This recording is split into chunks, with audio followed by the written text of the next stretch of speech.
Bonjour, alors aujourd'hui une vidéo rapide sur la question des métaux lourds dans les bouillons d'os. C'est quelque chose qu'on voit circuler depuis quelque temps sur internet, comme quoi en fait les bouillons d'os c'est pas si bon pour la santé parce que c'est riche en métaux lourds et en particulier en plomb. Donc on va voir ça aujourd'hui dans cette vidéo. C'est vrai que les bouillons d'os c'est quelque chose que je conseille souvent sur ma chaîne YouTube et à mes clients en consultation et dans mon cours. Donc aujourd'hui on va parler de ce problème-là. Est-ce que vraiment il y a des métaux lourds dans les bouillons d'os? Est-ce que c'est dangereux pour notre santé? Alors, ça vient d'où déjà cette rumeur, disons? Ça vient en fait d'une étude. C'est cette étude-là, c'est une étude sur les bouillons de poulet, en fait les bouillons d'os à partir d'os de poulet, qui est sortie il y a quelque temps et qui montre qu'effectivement il y a un assez fort taux de plomb dans le bouillon après cuisson. Donc, il compare avec le taux de plomb dans l'eau avant la cuisson. Donc, le taux de plomb, il y avait 0,89 microgrammes par litre pardon, de plomb dans l'eau. Et après cuisson, donc des os de poulet, il y avait entre 7,1 et 9,5 microgrammes de plomb. Donc, ça paraît vraiment beaucoup. Et il y a aussi une autre étude où on nous parle aussi de plomb, de cadmium et d'aluminium dans les bouillons d'os. Ici, dans cette étude-là, on nous dit qu'ils ont trouvé du plomb entre 5,64 et 7,90 microgrammes par kilo de bouillon.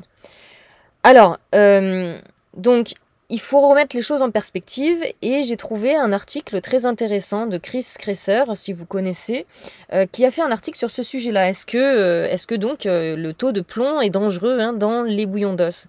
Et j'ai lu cet article et je suis vraiment d'accord avec lui sur à peu près tout.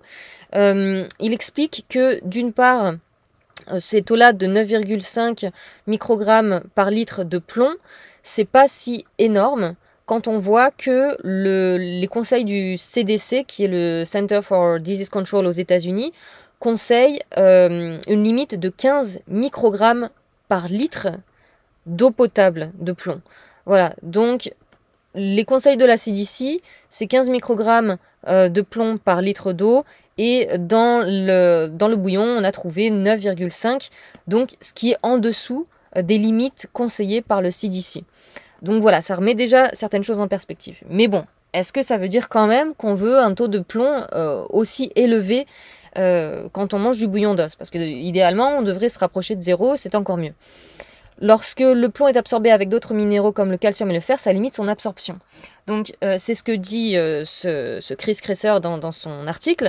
Et c'est quelque chose qui est prouvé dans la balance des minéraux, dans l'équilibre des minéraux. J'en parle dans pas mal de mes vidéos, de la roue des minéraux, de la roue des vitamines. Je vous l'ai mise dans mon article de blog sur le danger des vitamines et minéraux isolés. Donc en fait, comme je l'explique dans ces articles et dans beaucoup d'autres vidéos, les minéraux et vitamines fonctionnent en synergie les uns avec les autres. C'est pour ça que je déconseille de se supplémenter en vitamines isolées ou en minérales isolées, parce que en faisant ça, vous allez déséquilibrer cet équilibre qu'ils ont justement avec leurs cofacteurs. Par exemple, si vous prenez de l'acide ascorbique, donc de la vitamine C isolée, donc sous forme de complément isolé, ça va être isolé de ces cofacteurs que sont par exemple la vitamine E, la vitamine PP, le cuivre, etc. Et en faisant ça, donc en absorbant de la vitamine C isolée, vous allez vous rendre déficient en ces cofacteurs. Le corps va puiser dans ses propres réserves de cuivre, de vitamine E, etc. pour pouvoir utiliser cet acide ascorbique isolé que vous consommez. Voilà, donc ça va dans un sens et ça va aussi dans un autre. Donc en ce qui concerne les métaux lourds, comme le plomb, on sait qu'il interagit avec le calcium et avec le fer, entre autres choses. Je vous mettrai une image de la roue des minéraux que j'ai oublié de mettre dans la diapo, mais qui montre ça. Et donc en fait, c'est une chose d'absorber du plomb de manière isolée, c'en est une autre de l'absorber avec ses cofacteurs, c'est-à-dire le calcium et le fer notamment qui limite son absorption. J'en parle notamment dans ma vidéo sur l'anémie et sur le fer. J'explique qu'on est plus susceptible à devenir anémique en fer, enfin anémique, donc manquer de fer, quand on est intoxiqué au plomb, parce que l'un contrebalance l'autre. Voilà. Donc quand vous absorbez du bouillon d'os, il y a plein de minéraux.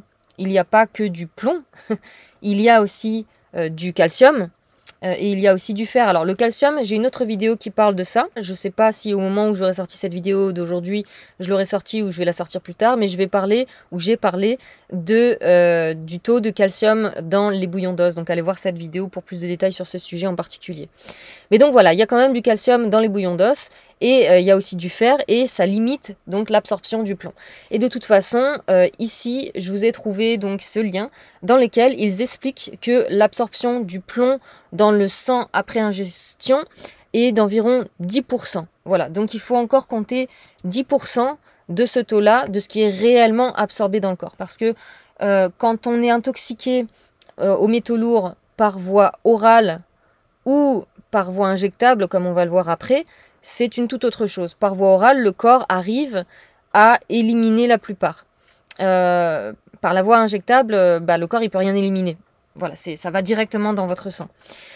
Donc, mais on va parler de ça ensuite pour l'aluminium. Mais voilà. En ce qui concerne le plomb, les choses sont à remettre en perspective.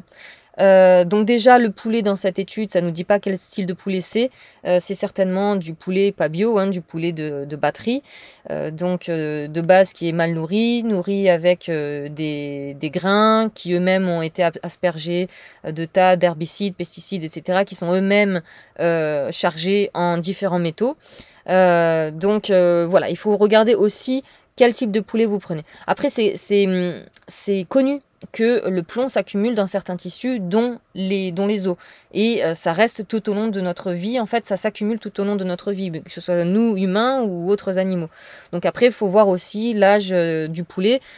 Plus vous prenez un poulet jeune, moins forcément il aura de plomb comparé à un autre poulet plus vieux de la même couvée, disons, enfin de la même portée, s'ils ont été nourris de la même façon, etc., dans le même endroit. S'il y a réellement une source de contamination au plomb, voilà, dans cet endroit-là, il vaudra mieux choisir un poulet plus jeune. Mais bon, comme on l'a dit, de toute façon, si on remet les choses en perspective, c'est loin d'être aussi inquiétant que ce qui peut circuler sur Internet. Donc moi, je continue à consommer des bouillons d'os faits à partir d'os de poulet. Je choisis des poulets de bonne qualité, évidemment, bio, élevés en plein air, etc. Et alors, donc, cette première étude parle aussi de la contamination en aluminium des bouillons d'os. Et c'est à des taux quand même beaucoup plus hauts que le plomb. Donc, c'est ce qu'on va voir maintenant. Qu'en est-il de l'aluminium? Donc, on voit dans cette étude qu'ils ont trouvé des taux allant de 308 microgrammes à 735 microgrammes d'aluminium par kilo de bouillon d'os. Donc toujours, hein, ces bouillons d'os faits à partir de porc et de bœuf non bio. D'ailleurs, c'est quelque chose à souligner que j'ai oublié de souligner. J'ai parlé du poulet, mais c'était pareil hein, dans la première étude sur le plomb. C'est fait à partir d'os de porc et de bœuf non bio. Alors on voit quand même qu'il y a moins de plomb dans les bouillons d'os faits à partir de porc et de bœuf que dans le poulet. Mais à savoir que dans les deux cas, c'est du non bio. Hein, donc à voir. Moi, je pense que dans le bio, ça doit être quand même mieux. Mais pour revenir à l'aluminium... Donc voilà, pas mal d'aluminium dans le bouillon d'os. Alors est-ce qu'on devrait s'inquiéter dans le bouillon d'os de porc et de bœuf? Alors, remettons encore une fois les choses en perspective. Ici, le CDC, toujours le Center for Disease Control aux États-Unis, nous dit que l'eau de boisson contient environ, donc l'eau potable, hein, contient environ 100 microgrammes par litre d'aluminium. Ce qui reste 3 fois moins que 308 microgrammes qu'on a trouvé dans le bouillon. Par contre, ils nous disent dans ce même article de la CDC, ils nous disent que les médicaments antiacides, donc les IPP, hein, les médicaments antiacides que vous prenez quand vous avez des brûlures d'estomac, contiennent de 104 à 208 milligrammes. Là, on parle plus de microgrammes. Milligrammes, c'est 1000 fois plus les milligrammes que les microgrammes. Donc, dans les médicaments antiacides, on a 104 à 208 milligrammes d'aluminium par comprimé.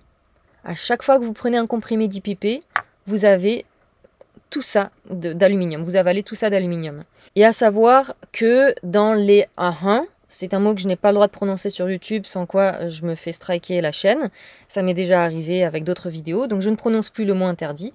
Mais donc à savoir que dans les 1,1, il y a environ 850 microgrammes d'aluminium par dose.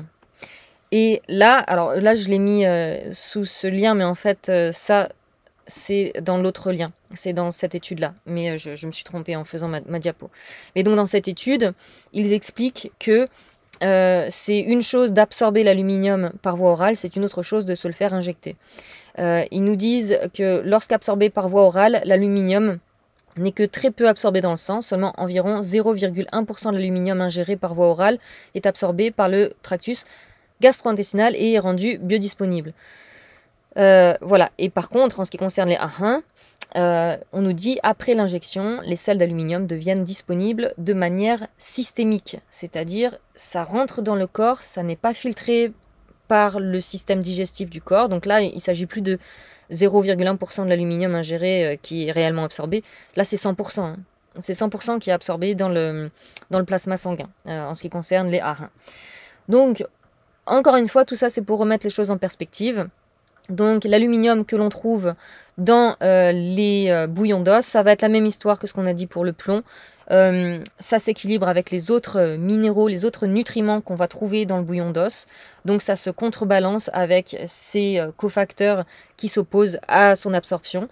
Donc ça va pas être 100% absorbable, non seulement par ce biais-là, hein, qui a ces cofacteurs, mais aussi, par les cofacteurs, donc ça peut être quelque chose qui rend quelque chose plus absorbable ou moins absorbable. Hein, encore une fois, je vous mets la roue des minéraux. Quand vous voyez deux flèches qui vont l'une contre l'autre, ça montre que tel minéral empêche l'absorption de tel autre minéral. Voilà. Donc ça c'est une chose, et puis comme on l'a dit, donc c'est seulement 0,1% de l'aluminium ingéré par voie orale qui est absorbé réellement par le tractus gastro-intestinal et est rendu biodisponible. Donc si on revient à ces taux-là de 308 à 735 microgrammes par kilo, on divise ça par 1000 pour avoir le taux réel de ce qui est absorbé. Et donc on ferait mieux de s'inquiéter de l'intoxication à l'aluminium par le biais des médicaments comme les antiacides ou par les A1 plutôt que d'un simple petit bouillon d'os qu'on fait à la maison. Voilà, c'est tout ce que je voulais dire pour aujourd'hui. Donc les bouillons d'os, moi je continue à les conseiller. J'espère que cette vidéo vous a expliqué pourquoi moi je pense qu'il ne faut pas s'inquiéter des métaux qu'on trouve dans les bouillons d'os. Ça reste en très petite quantité, faiblement absorbé réellement dans notre corps, dans notre sang, et c'est peanuts comparé à d'autres sources de contamination qui sont bien plus graves et bien plus toxiques, comme les sources de contamination des médicaments et des injections. Voilà, je vous laisse pour aujourd'hui, je vous retrouve dans la prochaine vidéo la semaine prochaine, à bientôt, salut!